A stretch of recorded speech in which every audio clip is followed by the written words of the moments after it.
Greetings to the board of Ilanga Hotels.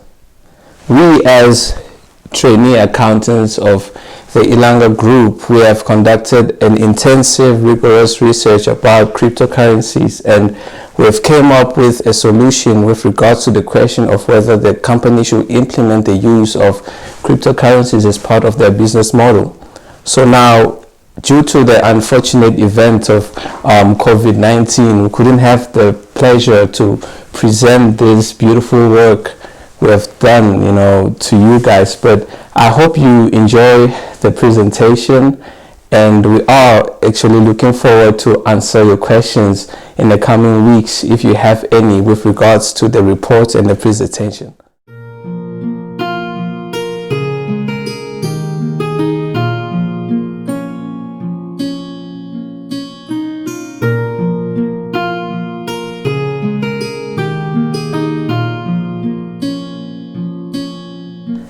During the 2009 economic crisis, Satoshi Nakamoto invented a new form of decentralized virtual currency, Bitcoin.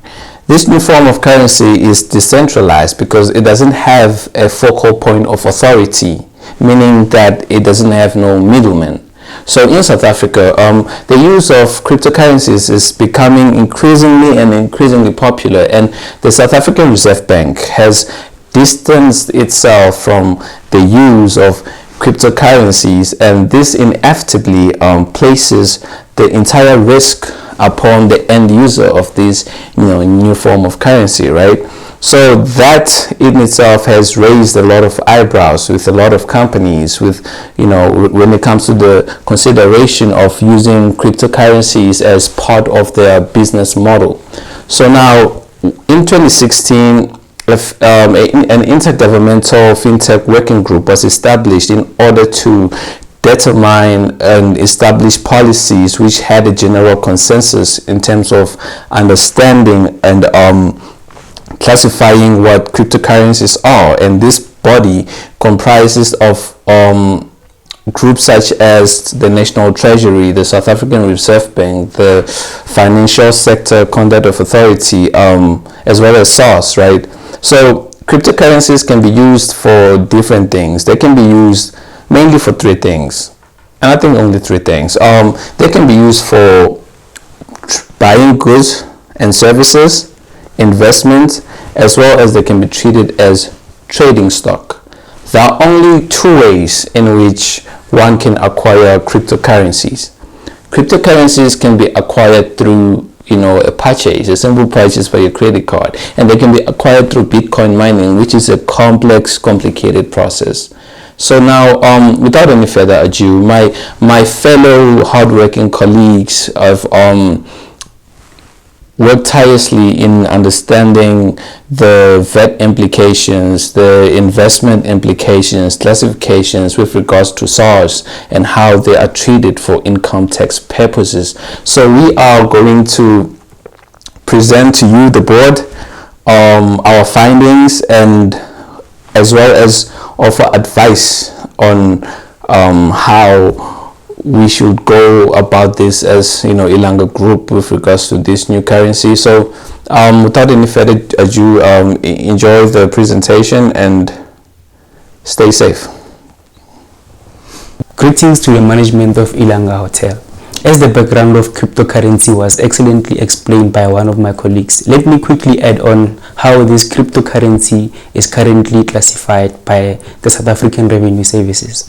In 2018, SARS issued a frequently asked question report to clarify its positions on the matter of cryptocurrency. SARS does not regard cryptocurrency as a legal tender in the Republic of South Africa. Why? The reason is the South African Reserve Bank has not officially recognized any form of digital currency as a legal tender to pay for any exchange of goods and services. Thus, for all the purposes, SARS does not recognize or consider cryptocurrency as a currency, but they regard cryptocurrency for income tax purposes and capital gain tax purposes as an asset. The income tax defines an asset as any property of whatever nature, movable or immovable, corporeal or incorporeal, including any coins mainly made from platinum or gold. The income tax in 2018, the definition of financial instruments was amended and they added paragraph F that included and accommodated the cryptocurrencies.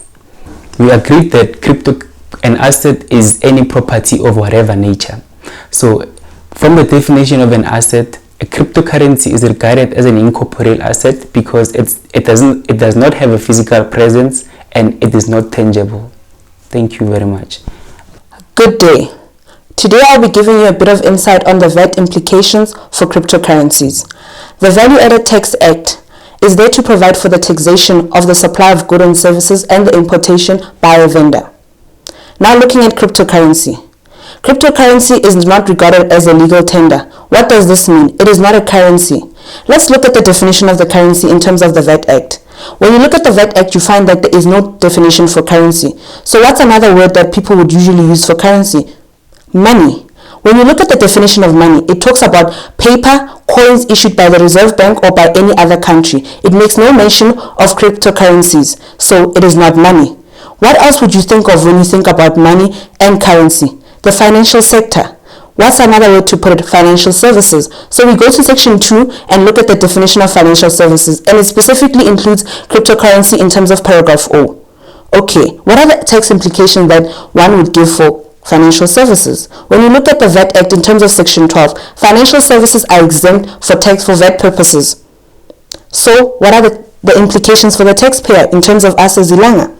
It means that we as Ilanga will be regarded as having mixed supplies. This means that a portion of our input VAT that we can deduct will not be allowed because we have an exempt supply. So how do you explain it in simpler terms? If we accept a payment of cryptocurrencies, it means that we have to declare a certain percentage of those cryptocurrency payments, and for that portion you will not be able to claim VAT. Now, what does SARS further say? SARS on its last communication says that a person who trades in cryptocurrencies will not be required to register as a VAT vendor. So, in essence, for VAT purposes, cryptocurrencies has no tax implications, besides the fact that it is exempt. Thank you. Please do enjoy the rest of the presentation. Good day to the members of the board. My name is Busisiwe Nkwanyana and I will be talking about the receipt of cryptocurrency as a form of payment. According to the Lataghan court case, cryptocurrency has an ascertainable monetary value. Since cryptocurrency does not constitute of cash, it can be valued to ascertain an amount received or an amount accrued. The principle of the Lataghan court case also states that the word amount includes any form of property that has an ascertainable monetary value, including debts and rights. Since Ilanga is considering to allow customers to use Bitcoin as a form of payment, the treatment of cryptocurrencies will be classified as a profitable sale in a profit-making scheme. Therefore, this means that the proceeds will be income in nature. For an amount to be included in gross income, the gross income definition needs to be met. In case of a resident, gross income is defined as the total amount, in cash or otherwise, received by or accrued to in favor of such a resident. Ilanga is a tax resident in South Africa. Therefore, this means that the first requirement of the definition is met. Ilanga will be receiving Bitcoins as a form of payment in their favor. Therefore, this means that the part that states accrued to or received by such a resident is met. Now the question that remains is that how will Ilanga determine the total amount since the customers will not be paying in cash? Good day. My name is Leti Manzini. I'll be discussing the deduction of cryptocurrency held for profit making. In the above, it has been proven that the value attached to the cryptocurrency that will be received or accrued to Ilanga Hotel must be included in their gross income. Deductions will only be allowed if the general tax principles are met. In such a case that the expenditure must be incurred for the purposes of trade or the production of income. In terms of Section 22(1)(a), the value of the cryptocurrency held and not disposed of at the end of the assessment must be included in the determination of the taxable income. In simple terms, the value of the closing stock must be added back to your taxable income, and whereas your opening value of stock must be deducted in terms of Section 22(a). And if Ilanga Hotel decides to classify the cryptocurrency as financial instruments, the cost will not be reduced in terms of Section 22(a), but the full amount will need to be added in their taxable income. If Ilanga Hotel decides to classify the cryptocurrency as financial instruments, Section 22(1)(a) will prevent them from reducing the cost price that to be added in their taxable income.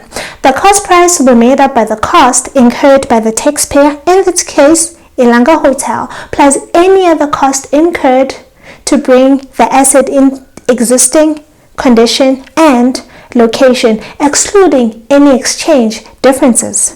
The base cost of cryptocurrency will depend in the manner in which it was acquired for. For such instance, if the cryptocurrency was acquired from a cryptocurrency exchange, the base cost will be the cost incurred to acquire it plus any other fees that will be charged by the exchange. And the base cost for cryptocurrency that is being acquired for exchange of goods. The base cost of the cryptocurrency will depend in the manner in which it was acquired. For instance, if the cryptocurrency was acquired from a cryptocurrency exchange, the base cost will be the cost incurred by the taxpayer and also the extra fees that are charged by the exchange in terms of paragraph 21(a) of the 8th schedule. If the cryptocurrency was acquired in exchange for goods, in this case it's a barter transaction, the base cost will be the market value of the goods exchanged, as the market value will constitute an expenditure. And lastly, if the cryptocurrency is acquired in exchange of the service, the base cost will be the amount that will be included in the taxable income of the taxpayer. Thank you. And enjoy the rest of your day. Thank you for listening. Good day, my name is Election Mokhotsi. Today I'm going to talk about cryptocurrency held as an investment. As Ilanga is considering trading Bitcoin as an investment, this means Ilanga will hold cryptocurrency for a period longer than 12 months. This will be seen and treated as an income proceeding investment, which is a capital nature. Any gains made on selling cryptocurrency will be subjected to Section 26 of the Act, which state that 80% of taxable gain must be included in the gross income, determined in terms of capital gain tax. Capital gain tax is calculated as follows. It's proceed less base cost, where proceed exceed base cost. Proceed is an amount received by or accrued to Ilanga, determined in terms of paragraph 35 of the Act. And base cost is the expenditure incurred on purchasing cryptocurrency, which is determined in terms of paragraph 20 of the 8th schedule. Any losses will be ring-fenced in the next year of assessment. Any capital loss will have to be ring-fenced in the following year of assessment, which will be set off against any capital gains in that year. Any expenditure incurred in purchasing cryptocurrency as an investment will be prohibited deduction in terms of Section 24F of the Act. We state that expenditure incurred in respect of the amount received or accrued to its a capital nature is not allowed as a deduction. Advantages are as follows. There is no inflation impact due to the political forces not having any influence that could change the use of cryptocurrency. The second one is that there's no restriction on payment, since the government does not regulate or have control over the use of cryptocurrency. The third one is that there's no counterfeit of cryptocurrency, as the coin cannot be copied, fabricated or reused due to the secured by certain cryptographic techniques. Advantages are as follows. There is no reversal or recovery of payment. Once the payment is made, it cannot be reversed. We know that this will be a huge disadvantage for Ilanga Hotel, as it's usually for its customers to cancel their bookings. The second advantage is that cryptocurrency is not accepted to everywhere. Since it is not regulated in South Africa, it might be difficult for Ilanga Hotel to transact with any people who are not using cryptocurrency. The third disadvantage is that since there is no legal structure surrounding the cryptocurrency, there is no guarantee issued to the users in case of bankruptcy. After careful consideration of advantages and disadvantages of cryptocurrency use, we as trainee accountants of Ilanga Group have came to the conclusion that it wouldn't be feasible for the company at this point to use cryptocurrencies for its business purposes as well as investment purposes, due to the fact that you see, I'll only highlight on the factors that really are significant at this point. Although the disadvantages of cryptocurrency use outweigh the advantages with a huge margin, I'll only focus on a few that I think are very significant. You see, with regards to the use of cryptocurrency, this will result in a mixed supply when it comes to VAT consequences, as a direct concomitant of that, we'll be able to claim less input tax, and that wouldn't be financially viable for the company. And with regards to the way the hotel industry is structured, it wouldn't be feasible for customers, because once you use cryptocurrencies, you cannot get a refund. And in the hotel industry, as my colleague has stated, there's a lot of cancellations of bookings, so cryptocurrency wouldn't be viable for this kind of business model. And when we look at the investment side of things, we currently have COVID-19 happening, and with COVID-19 presents a lot of uncertainty, and so also in investment side of things is still a huge risk. So at this point, we are of the opinion that